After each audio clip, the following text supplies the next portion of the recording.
I begin my speech, let me ask you something. Imagine it is election day in India. Under the blazing sun, millions of people stand in a long line just to press one small button. A tiny button, but it carries something enormous. The voice of a citizen, the hope of a family, and the dream of a nation. That's why India proudly says to the world that we are the largest democracy on earth. But in that same country, some children go to bed hungry. Some roads collapse after the first rain, and many talented young people struggle to find opportunities. How can a nation be so powerful in numbers, yet still struggle in values? That question brings me to my topic today.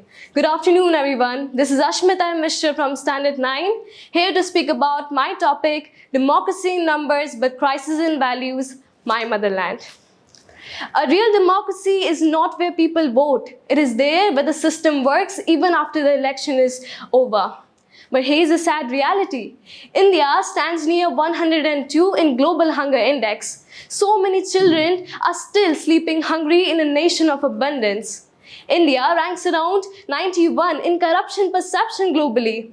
And honesty still feels like an exception but not the rule.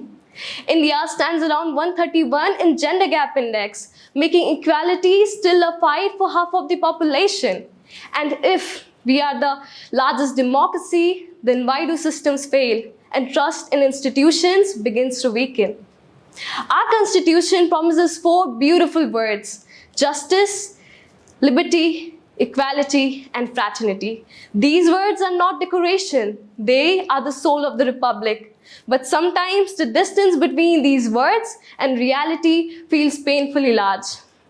Dr. B.R. Ambedkar once warned us that however a constitution may be, it will turn out bad if the people who are called to work on it are a bad lot.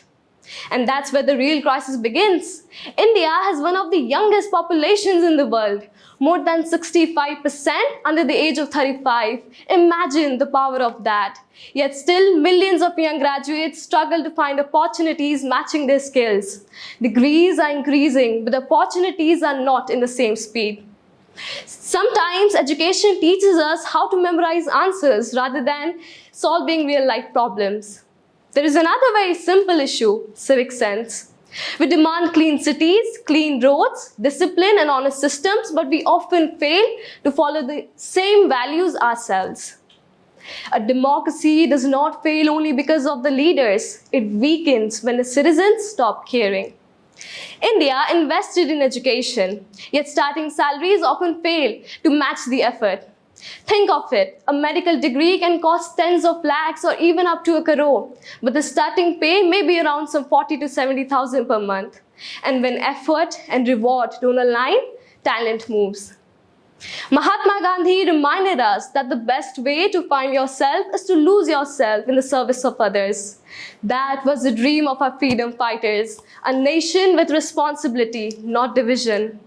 My dear friends, India is not a weak country. India is a sleeping giant, a civilization thousands of years old, a nation with incredible minds and unstoppable youth power. But true greatness does not build on numbers. It builds on values.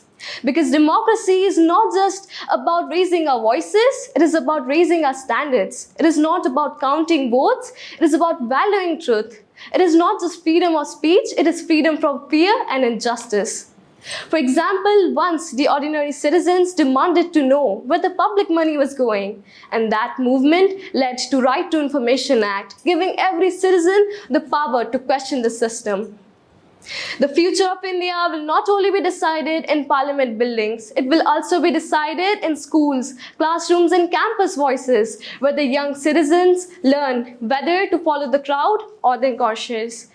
Because if we truly love our motherland, our responsibility is not just to celebrate its greatness, but also to correct its weakness. And only then, India will not only remain the world's largest democracy, it will also become the most and just meaningful one. Thank you.